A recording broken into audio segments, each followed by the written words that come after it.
Falando em ficar bem informado, gente, a informação realmente é a nossa principal arma, né? Para que a gente consiga fazer valer os nossos direitos, inclusive na área da saúde. Por isso eu vou conversar agora com a doutora Cláudia Nakano, ela é especialista, advogada especialista em direito médico.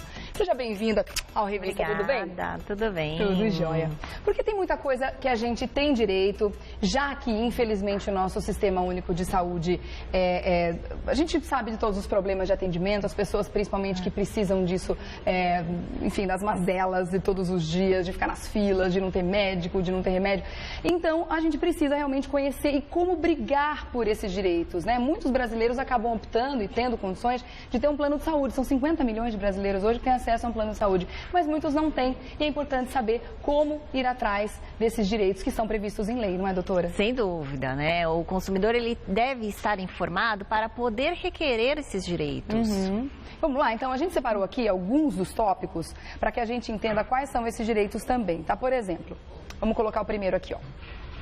Aliás, esse eu achei extremamente interessante, quitação da casa própria. O que significa isso? Em que situações que uma pessoa tem direito à quitação da casa própria? Na verdade, a pessoa que tem uma invalidez total e permanente, ela pode requerer a quitação desde que ela tenha assinado esse contrato antes da doença ou do seu agravamento. E aí, com isso, essa pessoa ela pode requerer a quitação total ou parcial, dependendo do contrato. E é importante que esteja também previsto no contrato do financiamento do imóvel. Tá.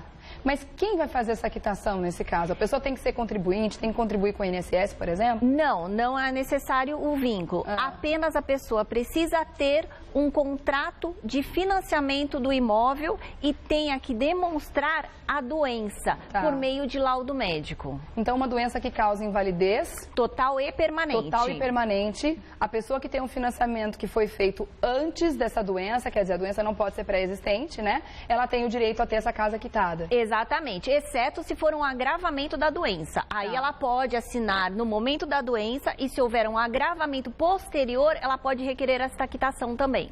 E como é que ela pode fazer isso? Como brigar por esse direito? Diretamente na financiadora, onde ela assinou o contrato, ela pode requerer. Não precisa contratar um advogado, apenas é um processo administrativo. Se houver uma negativa, aí sim ela pode recorrer ao Poder Judiciário. É para ser um processo simples. Se tiver algum problema, aí sim recorra a um advogado, no caso, né?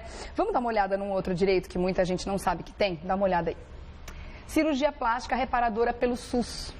Sim, mulheres que sofreram mastectomia total, parcial, elas podem requerer ou pelo SUS ou pelos planos de saúde a reconstrução mamária. Tá, isso com tudo incluído, cirurgia, prótese, sem custo nenhum. Exatamente, é um direito garantido por lei. Isso no caso da reconstrução, a gente está falando da parte estética. Se for uma cirurgia estética, claro que não. Aí não há a obrigação. Tá certo, vamos dar uma olhada em mais um? Liberação do rodízio de carros em São Paulo para pessoas que têm problema de mobilidade? Exatamente. Para pessoas, na verdade, que trocaram a habilitação de comum para especial. Ou seja, pessoas que não conseguem dirigir um veículo comum, precisam dirigir um veículo especial, automático muitas vezes, podem requerer não só a liberação do rodízio em São Paulo pelo CET, mas também a isenção do ICMS, do IPI e do IOF se o carro for financiado.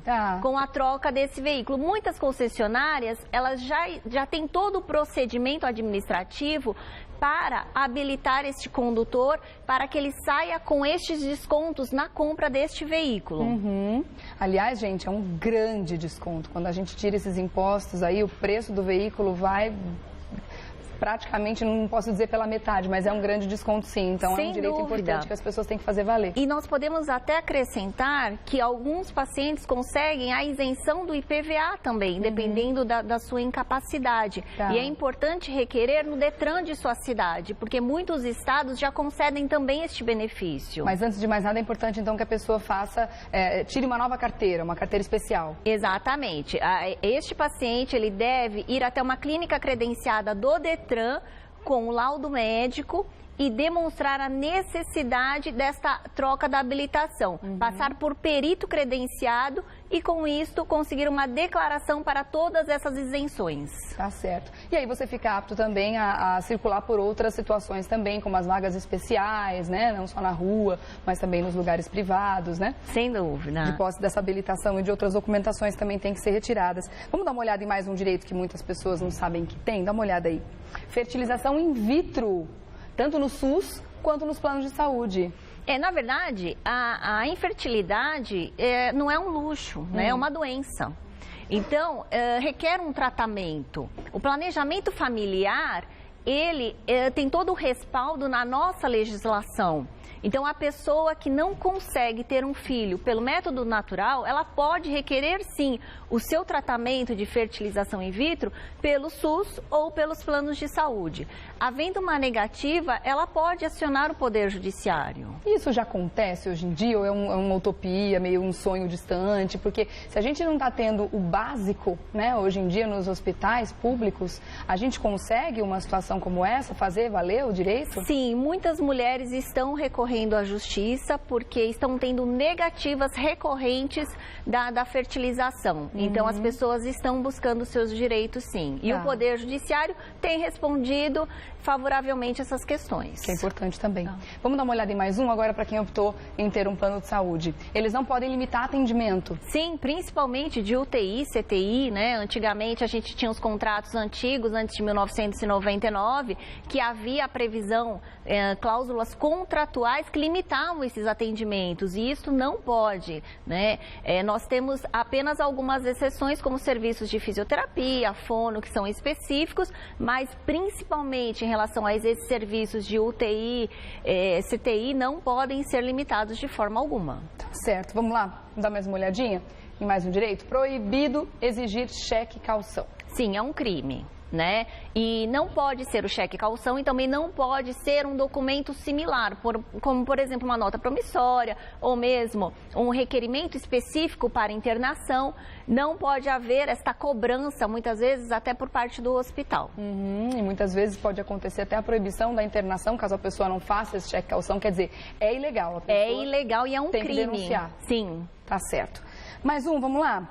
No caso dos planos de saúde também, inclusão do filho recém-nascido, isso tem que ser automático? Sim, na verdade, o titular que tem um plano com obstetrícia, muitas vezes, hospitalar com obstetrícia, ele pode incluir o filho recém-nascido ou adotivo em até 30 dias sem isenção das carências, né? Na verdade, sem inclusão das carências. Na verdade, com com o pacote completo. O pacote, com todas as coberturas que o titular ele tem. Passará para o filho diretamente. Então, na verdade, não haverá carências, né? E aí, com isso, o filho tem todo esta portabilidade, digamos assim, do plano de saúde. Tá certo. Gente, olha, deu para perceber que é uma lista grande de direitos que muitas pessoas, assim como eu, enquanto li a pauta, foram pegas de surpresa, né? Nossa, realmente, olha que interessante. Quer dizer, de repente, pode não ser nenhuma configuração da sua família, da sua situação hoje, mas é importante saber, porque a gente não sabe do futuro, né? De repente, aquele primeiro direito com relação à casa própria, quer dizer, coisas importantes, interessantes, que vale a pena a gente ficar atento, sim, porque são nossos direitos e a gente tem que fazer valer. Deixa eu agradecer, então, a doutora Cláudia Nakano, advogada especialista em direito médico. Obrigada pela presença. Você está convidada a voltar, tá bom? Até a próxima. Até a próxima.